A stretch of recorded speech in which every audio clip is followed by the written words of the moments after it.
izin.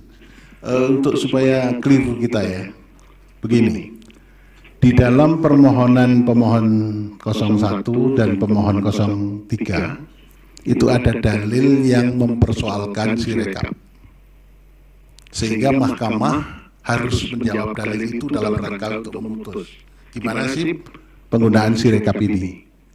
Oleh karena itu, Mas Hotman Paris, proses yang mempertegas dan proses dalam rangka persidangan untuk mengetahui bagaimana sebenarnya duduk persoalan Sirekap, maka tetap diperlukan dan penting untuk kita ketahui bersama.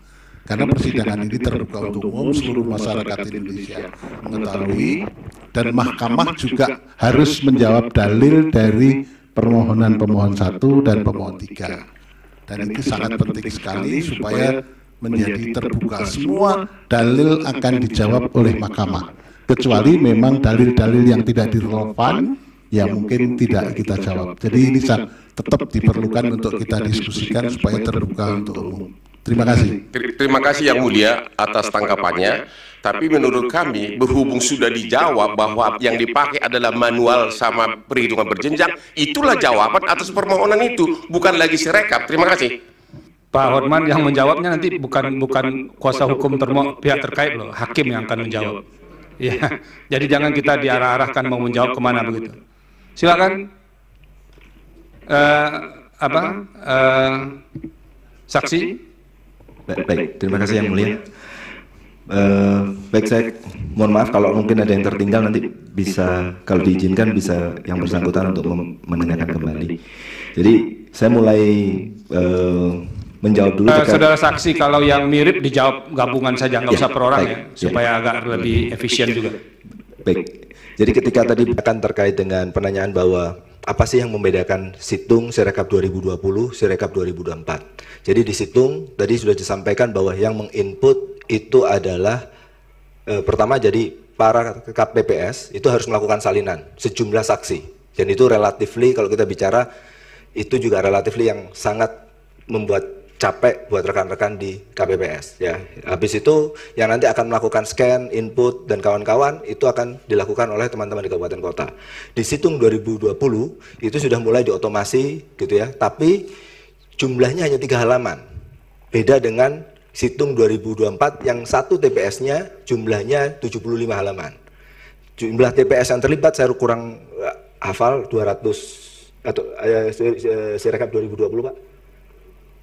270 kabupaten ya. Kalau yang ini jumlah pemilihannya lebih banyak, jumlah TPS-nya jauh lebih banyak. Kalau nggak salah sekitar 200 ribuan seperti itu. Jadi secara scale itu berbeda kita bicara.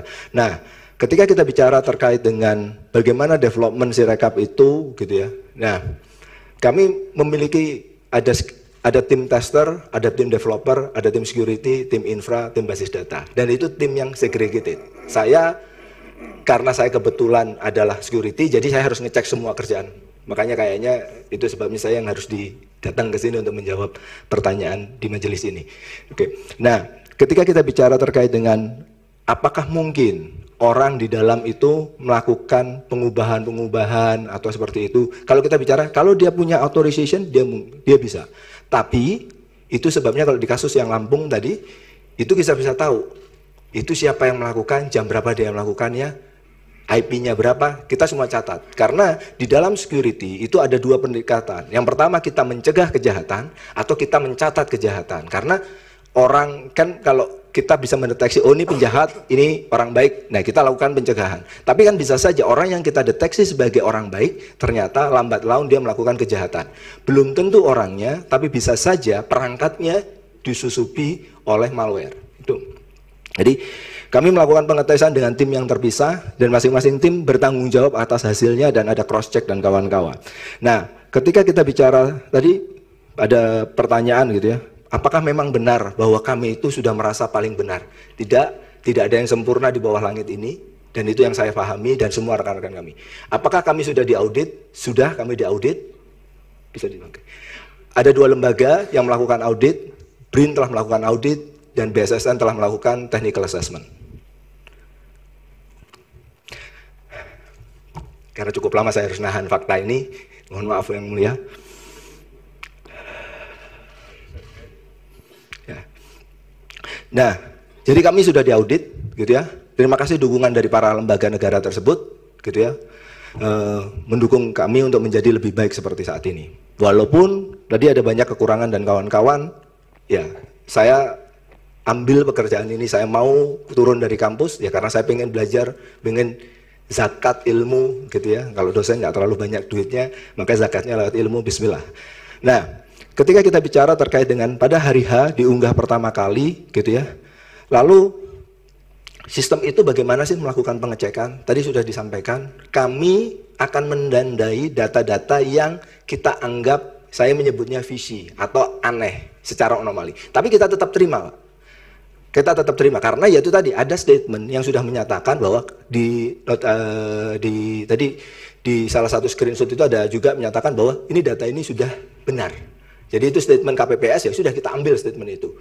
Nah, kami punya pengecekan secara rutin, tapi kita tidak mengaktifkan pada saat pertama untuk take down. Jadi, nah setelah saya lupa hari kedua atau malam hari ya Pak ya, yang kita akhirnya kayaknya kita Pak Hasim dan jajarannya memutuskan ya udah kita pakai automated take down. Jadi kalau sudah lewat angkanya kita nggak langsung publish. Jadi suara yang dari KPPS itu nggak langsung automated publish, kita lihat dulu. Teman-teman kabupaten kota harus melakukan verifikasi apakah memang benar angkanya segitu, karena kita menyebutnya angkanya angka ekstrim. Itu yang kita lakukan. Tapi fitur itu tidak kita enable dari awal. Karena apa? Karena ya kita awalnya sudah punya husnuzon menyatakan bahwa lah itu kalau statementnya dari teman-teman KPPS, ya begitulah kejadian yang mutlak terjadi di lapangan. Ya, kalau kita punya delegation, kita harus memberikan authority, kita harus memberikan trust di situ. Tapi ketika kita lihat perkembangan seperti itu, ya terpaksa switch itu kita aktifkan, baru teman-teman itu mulai bekerja. Nah, lalu ketika kita bicara terkait dengan Sirekap ditutup dan kawan-kawan, sebenarnya tadi Sirekap itu Bapak Ibu sekalian yang biasa digunakan oleh rekan-rekan, itu kami sendiri tidak pernah menyebut itu adalah Sirekap. Tapi itu info publik. Pemilu 2014 itu adalah info publik. Sirekap 2024 itu adalah info publik, mohon maaf. Sirekap seperti websitenya mungkin sirekap-web.kpu.go.id, itulah tempat orang nyetor data, memperbaiki data dan kawan-kawan. Nah, itu yang sebenarnya tidak pernah tutup. Sampai sekarang juga untuk keterbukaan informasi publik, teman-teman di daerah masih berusaha mengumpulkan hasil yang masih belum ada gambarnya di ini. Sekaligus juga melengkapi kayaknya form rekapitulasi ya Pak ya, hasil rekapitulasi. Jadi kita punya mekanisme itu. Nah, kalau kita bicara kenapa kok sempat dihentikan proses update ke dalam info publik atau pemilu 2014, atau kalau masyarakat menyebutnya adalah Sirekap gitu ya. Nah, pada waktu itu adalah karena kita tidak yakin, gitu ya. Karena kita tidak yakin bahwa ini data yang sudah kita terima benar atau enggak.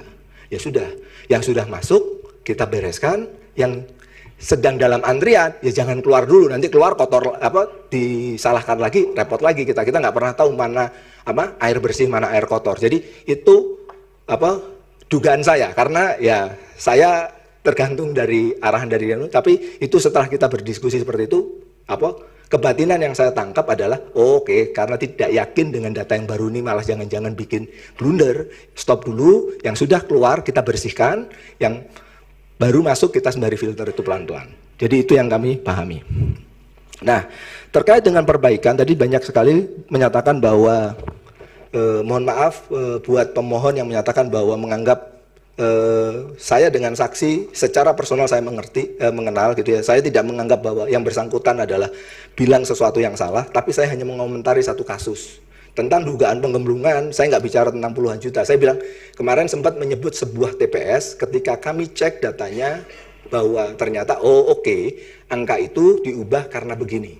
Untuk yang tuduhan yang lain bagaimana? Saya tidak bisa tahu, karena kalau ada data TPS-nya, kalau TPS ini, kita bisa lihat dan kita bisa cross-check D-nya bagaimana, C-nya bagaimana. Oke, yang saya sebutkan hanya satu TPS saja. Jadi dan itu tidak bisa diambil mengatakan bahwa saya lebih benar dari yang bersangkutan, tidak, sama sekali. Bismillah, moga-moga tidak. Oke. Nah, ketika kita bicara terkait dengan bahwa ada banyak sekali perubahan gitu ya. Tadi mungkin dari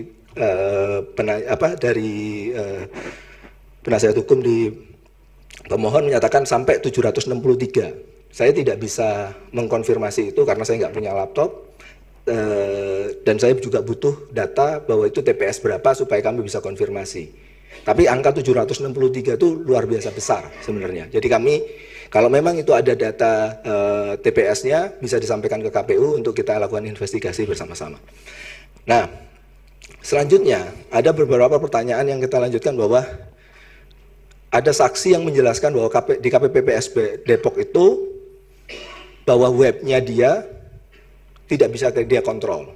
Nah, saya tidak yakin yang bersangkutan menceritakan dengan tepat ya, karena KPPS tidak punya akses ke web, dia punya aksesnya ke mobile. Jadi saya tidak tahu web yang mana yang bersangkutan maksudkan, gitu ya. Terus terkait dengan pertanyaan tentang DPT 204 juta, itu bukan kapasitas saya untuk menjawab karena saya tidak mengerjakan terkait. Jadi Sirekap itu tidak ada data pribadi kecuali data user saja, gitu ya. DPT itu adalah sistem yang berbeda, adalah sidalih, dan itu tidak dikerjakan oleh Institut Teknologi Bandung.